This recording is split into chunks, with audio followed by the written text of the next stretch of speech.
다 함께 사도신경으로 신앙을 고백합니다.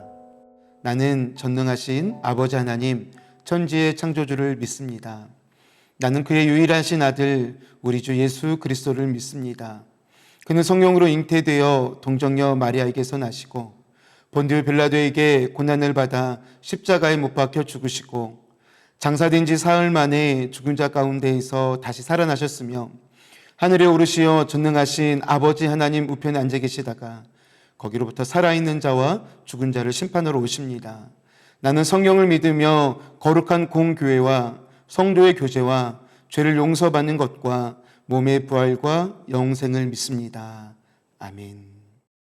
찬송가 314장 내 구주 예수를 더욱 사랑, 함께 찬양하시겠습니다.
오늘 하나님께서 우리에게 주신 말씀은 요한계시록 2장 1절부터 7절 말씀입니다. 요한계시록 2장 1절부터 7절 말씀입니다. 함께 봉독하시겠습니다. 에베소 교회의 사자에게 편지하라. 오른손에 있는 7뼈를 붙잡고 7 금촛대 사이를 거니시는 이가 이르시되 내가 내 행위와 수고와 내 인내를 알고 또 악한 자들을 용납하지 아니한 것과 자칭 사도라 하되 아닌 자들을 시험하여 그의 거짓된 것을 내가 드러낸 것과 또 내가 참고 내 이름을 위하여 견디고 게으르지 아니한 것을 아노라. 그러나 너를 책망할 것이 있나니 너의 처음 사랑을 버렸느니라. 그러므로 어디서 떨어졌는지를 생각하고 회개하여 처음 행위를 가지라. 만일 그리하지 아니하고 회개하지 아니하면 내가 네게 가서 내 촛대를 그 자리에서 옮기리라. 오직 내게 이것이 있으니 내가 니골라 당의 행위를 미워하는도다. 나도 이것을 미워하노라. 귀 있는 자는 성령이 교회들에게 하시는 말씀을 들을지어다. 이기는 그에게는 내가 하나님의 낙원에 있는 생명나무의 열매를 주어 먹게 하리라. 아멘. 사랑하는 성도 여러분, 여러분은 교회를 무엇이라고 생각하시나요? 아마 작년과 올해 우리 광주교회 성도님들뿐 아니라 우리 한국교회 성도님들의 가장 많은 질문이 아니었을까 생각해 봅니다. 지금 우리가 살고 있는 이 세상도요, 우리 믿는 그리스도인들에게 질문하고 있습니다. 교회는 무엇입니까? 교회에 대한 고민은요, 지금만 있는 것이 아닙니다. 지금으로부터 2000년 전에도 초대교회의 수많은 핍박과 혼동 속에서 교회는 싸워야 했습니다. 어떤 교회는 끝까지 믿음을 지켰고, 또 어떤 교회는 주님 사랑을 잃어버리기도 했으며, 또 어떤 교회는 이단 사상에 물들기도 했습니다. 우리가 교회를 정의하기 전에 주님은 교회를 어떻게 생각하고 말씀하시는지를 오늘 우리가 말씀을 통해서 알기를 원합니다. 그래서 교회에 대한 성경의 다양한 본문이 있지만 특별히 요한계시록에 나온 7교회를 통해 함께 교회에 대한 주님의 음성을 듣고자 합니다. 7교회에 주신 말씀의 어떤 공통적인 특징이 있는데요. 먼저는 우리 주님은 각 교회를 향해 말씀하시는 주님의 모습을 첫 번째로 묘사하고 있고요. 그 다음으로는 각 교회를 향한 칭찬과 책망, 그리고 끝으로는 경고와 권면, 그리고 약속으로 이렇게 구성되어 있습니다. 첫 번째 언급된 교회가 바로 에베소 교회입니다. 소아시아의 7교회 중에 에베소 교회를 사도 요한이 먼저 언급한 이유는 아마도 요한이 편지를 쓰던 그 반모섬에서 제일 가까운 곳이 바로 에베소 교회였고, 당시 에베소 인구는 20만 명 정도로 굉장히 많은 인구여서 이 소아시아의 수도와 같은 역할을 감당했던 그런 도시였다고 합니다. 일종의 신로마였다라고도 전하기도 합니다. 본래 에베소 교회의 시작은요, 바울 사도가 그의 제2차 선교 여행 중에 들렸고, 그리고 3차 선교 여행 중에 전략상 이 도시를 중요한 전략의 핵심 요지로 뽑고 무려 그곳에서 2년 반 동안 머물면서 자신의 생명에 수많은 위협이 있음에도 불구하고 전도했고 또 교회를 세웠던 곳이 바로 에베소 교회였습니다. 그래서 사도 바울이 에베소 교회를 떠나면서 누구를 지도자로 세웠냐면 바로 디모데를 지도자로 세운 곳이기도 합니다. 그러면 에베소 교회가 주님께 받았던 칭찬은 무엇일까? 우리 한번 말씀을 통해서 봤으면 좋겠는데요. 2절, 3절에 나와 있습니다. 두 가지인데요. 첫 번째는 주를 위해 끊임없이 수고하였고 또 그런 와중에도 희생과 손해를 감수하면서까지 또 주님의 간섭하심을 기다리는 그런 인내함이 있었습니다. 그리고 둘째로는 바른 신앙의 교리를 지키는 모습이 바로 에베소 교회에 있었다는 것이죠. 2절에 보면 이렇게 말씀하고 있습니다. 내가 내 행위와 수고와 인내를 알고 또 악한 자들을 용납하지 아니한 것과 자칭 사도라 하되 아닌 자들을 시험하여 그 거짓된 것을 네가 드러낸 것과. 사실 에베소 교회는요, 바울이 복음을 전하던 초기부터 많은 박해와 시련을 겪었습니다. 사도행전 19장에 보면요, 바울의 전도로 많은 유대인들과 이방인이 하나님께 돌아오게 되죠. 그러나 반대로 바울을 비방하는 사람들도 생겨나기 시작합니다.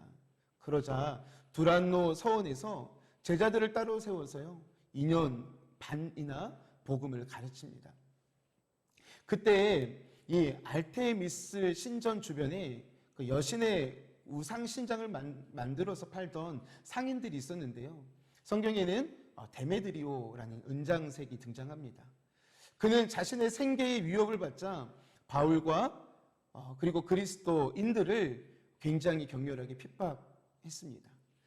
그럼에도 불구하고 이 에베소 성도들은요, 위축되지 않고 여전히 복음을 위해 그 수고를 아끼지 않고 전도했고 인내했다는 것입니다. 거기다가 에베소 교회는요, 이단이 발붙이지도 못하도록 교리적인 확신 위에 서 있었습니다. 6절에 보면요, 니골라 당이 나오는데요, 이 이단의 무리이죠. 학자들은 이들은 본래 예루살렘 교회의 7집사 중에 한 명이었던 안디옥 사람 니골라를 중심으로 그 율법주의적 방종에 빠진 무리들로 추정을 합니다. 에베소 교회는요, 이러한 방종을 단호히 거부했던 것이죠. 니골라는요, 어떠한 주장을 하냐면 인간의 구원에 있어서 영혼과 육체를 분리해서 육체적 범죄는 구원에 영향이 없다. 즉 영지주의 이단 교리를 내세웠던 것이죠. 그리스도를 영접해서 영적으로 구원받은 사람은요, 육체로 범죄해도 그 범죄로 인하여 구원에서 떨어지지 않는다라는 말도 안 되는 주장을 펼쳤던 것이죠.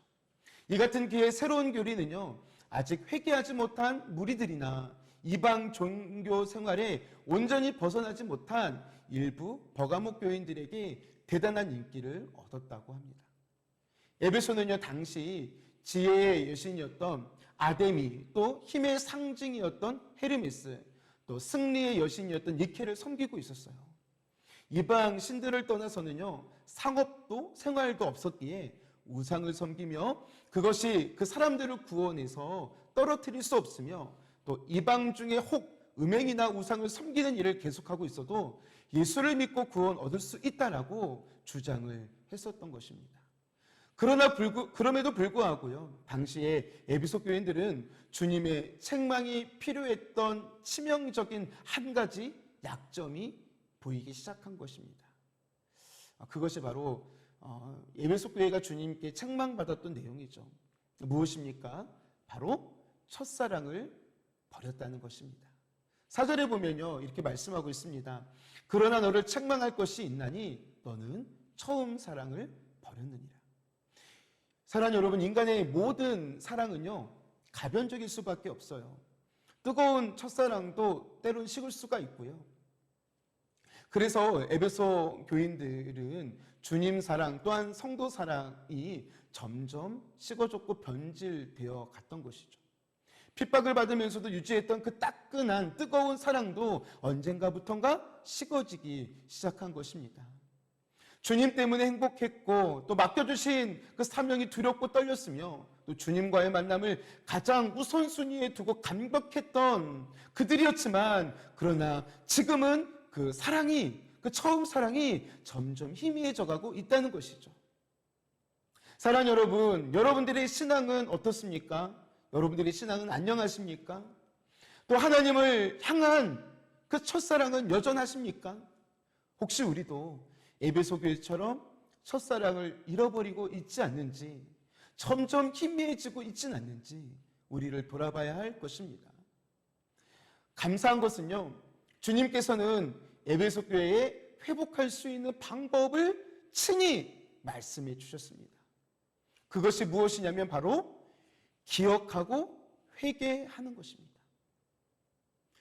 과거부터 또 이런 일이 많이 있었지만 요즘도 많이 있죠. 황혼 이혼, 이런 이혼이 급격히 늘어나고 있는데요.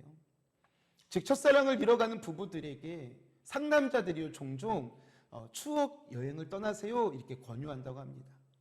우리가 처음 만났던 곳, 또 처음 손잡았던 곳, 또 그런 프로포즈했던 곳, 이런 여행 등을 통해서 문득 그 첫사랑의 감격을 되찾고 또 그들의 사랑을 다시 한번 또 회복할 수 있는 기회가 생긴다고 합니다.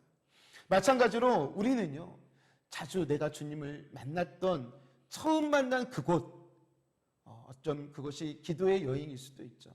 아니면은 내가 정말 주님을 만나서 주님께 드렸던 약속과 결단했던 그곳, 또 그곳으로 우리가 또한 여행을 떠날 필요도 있는 것입니다. 우리가 그런 시간들을 통하여서 회개하며 주님께 돌아오는 것이죠. 마치 탕자가 아버지의 품, 또 아버지의 집으로 돌아가듯 말입니다. 내가 서 있어야 할 그 자리, 내가 주님을 만나는 그 자리, 바로 거기로 돌아가는 것이죠. 사랑 여러분, 그 자리는 바로 기도의 자리입니다. 우리는 기도의 자리로 돌아가야 합니다. 그것은 바로 말씀의 자리입니다. 우리는 말씀을 붙잡고 살던 그 자리로 돌아가야 합니다. 그 자리는 바로 경건의 자리입니다. 무엇보다도 말씀과 기도로 뜨겁게 주님을 만났던, 주님과 함께했던 그 경건의 자리로 돌아가는 저와 여러분 되기를 소망합니다. 주님을 생각하면 아직도 그 사랑으로 가슴이 뛰는 성도가 되시기를 주님의 이름으로 축복합니다. 주님의 이름을 부르며 그 이름의 소망 때문에 행복에 겨워 눈물을 흘릴 줄 아는 그런 성도님들 되시기를 주님의 이름으로 축원합니다. CCC 총재였던 고 김중곤 목사님이 백문일답이라는 말씀을 하셨어요. 둘째 사위가 이제 컴패션 대표인 서정인 목사님이세요. 결혼을 위해서 장애인이 될 김중근 목사님을 이제 찾아뵈었다고 합니다. 잔뜩 긴장을 하고 대면을 했는데 그 김중근 목사님이 사위를 향해서 딱 이러한 질문을 하나 했다고 합니다. 자네 예수 그리스도를 어떻게 생각하나? 그때 서정인 목사님이 이렇게 대답을 했다고 합니다. 죽도록 사랑합니다. 그 대답을 듣자 김중근 목사님은 눈물을 글썽이며 그러면 됐네 라고 대답하셨다고 합니다. 사랑하는 여러분, 예수 그리스도가 인생의 해답이시라면 예수님 외에 다른 무엇이 우리 인생이 필요하겠습니까? 저도 동일하게 여러분들에게 백문일답은 아니지만 몇 가지 질문을 드릴 때 여러분들이 예수 그리스도로 대답을 한번 해보십시오. 사랑하는 여러분, 우리가 여기 왜 있습니까? 예수 그리스도 때문입니다. 우리 인생의 주인이 누구이십니까? 바로 예수 그리스도이십니다. 우리가 알아야 할 가장 중요한 진리는 무엇입니까? 바로 예수 그리스도이십니다. 우리의 삶의 이유가 무엇입니까? 바로 예수 그리스도이십니다. 인생은 어떻게 살아야 행복할 수 있습니까? 예수 그리스도이십니다. 염려에서 해방되는 비결은 무엇입니까? 예수 그리스도이십니다. 병든 사람에게 전해줄 메시지는 무엇입니까? 예수 그리스도이십니다. 사업에 성공하는 비결은 무엇입니까? 예수 그리스도이십니다. 영적 부흥의 기폭점은 어디서부터 나오는 것입니까? 예수 그리스도이십니다. 좋은 자녀가 되는 비결은 어디 있습니까? 예수 그리스도이십니다. 마지막 질문입니다. 전 인류에게 전해야 할 복음은 무엇입니까? 예수 그리스도이십니다. 이것이 바로 그 유명한 백문일답 중에 한 내용입니다. 사랑하는 여러분, 7월은요 2021년의 하프타임이자 후반전의 시작입니다. 여러분들은 어떻게 시작하시겠습니까? 오늘 성경의 말씀처럼 귀 있는 자는 성령이 교회에게 하시는 말씀을 들을지어다. 귀 있는 자는요, 오늘 이 새벽에 이 말씀을 듣고 있는 저와 여러분들을 말씀하시는 것이고, 교회는 바로 말씀을 듣고 있는 저와 여러분들인 것입니다.